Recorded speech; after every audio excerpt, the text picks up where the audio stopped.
So a few days ago, it was announced that the PlayStation Store from older platforms such as the PS3, PSP, and PS Vita will be closing down in the summertime.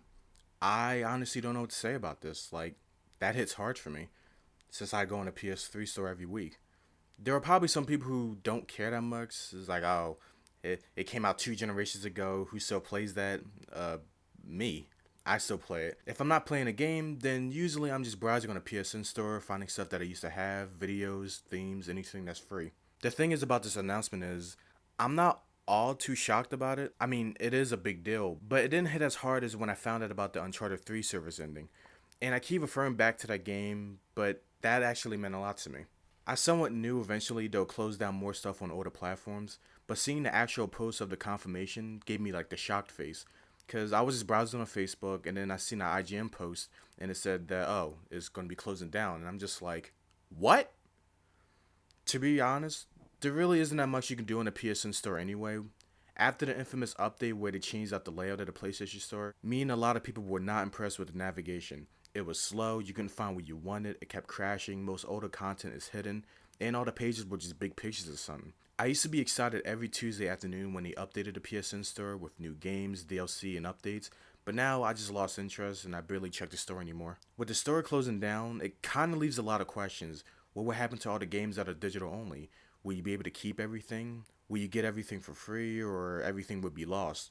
Will owning a game digitally affect it? What would happen to the PS1 games you can buy digitally that you can put on your PS3 and PSP? And will you have to keep the game downloaded, otherwise it'll be gone forever? Because there was a game that I was gonna buy on a PS3 store only because that I bought the physical copy, but for some reason playing like the third level causes the game to crash. So then I'm just like, maybe I just gotta buy the digital copy now. Now I feel like I gotta go in the PSN store now and just check through everything to see if there's anything that I want downloaded because I have two PS3s, but only one of them is actually used for online. The other one's only used to play PS1 and 2 games. And both consoles don't even have a lot of space, so I always got to make a sacrifice of, I guess I'll delete this game, re-download this game or so, or any type of videos or music. Maybe there was to add backwards compatibility. Maybe this is like the initial plan of what they're doing because they didn't really release too much information after they said that they're going to close it down. It'll probably make me a lot better if they transfer everything that was on the PSN store into PlayStation Now because honestly, I don't even know what PlayStation Now is. I assumed that it was just like, okay, this is a way for you to play PS1, 2, 3 games, you know, on like a little service, and then they'll update it every now and then to add more games. But it's like they did do that, but they didn't at the same time. Sometimes I browsed it just to see what was on it, but I didn't really see like the full collection until I went to like certain categories.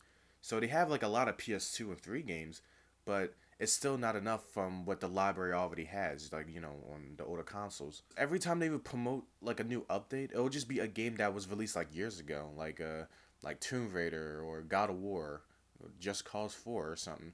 And I guess it's easier for people who don't want to buy PlayStation Plus. I don't know how it works, but if I wanted to buy these newer games, then I would just buy the game, you know? I don't want to buy a service to like have the option to play games that I could have already gotten like long before because they've been on so many deals where it was honestly worth the buy. And then some games are free on PlayStation Plus, so you know, I'm already kind of like, it's not even benefiting me. It's mostly just benefiting somebody who just never had the access to PlayStation Plus or just any game they don't want to spend like the full 30, 40, or $60.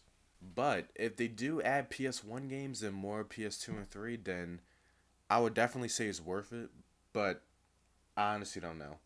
It sucks because I have like a lot of stuff downloaded on my PS3 menu, like some PSP games because I wanted to get back to the PSP. Like I have all this stuff downloaded for like the PSP because I want to get back into it because I still have like a lot of games and memory cards, and I don't want a lot of this stuff to go away because I love playing it back then. I wish I had the Vita, but it's a little bit too expensive for me. Even now, it's just like they're selling it for like $300. I'm like, no, I'm good. Yeah, that's fine, thank you. I got some demos downloaded, some full games, and then some PS1 games. A lot of them that I still play every now and then. Like I don't want those to go away either. Hopefully something good will come out of this instead of it just being super depressing and sad. It's like, well, we just lost another one, boys. Gotta give you a salute. There's still a lot to go on. There's still a lot to speculate. So I guess all we have to do now is just wait and see what happens.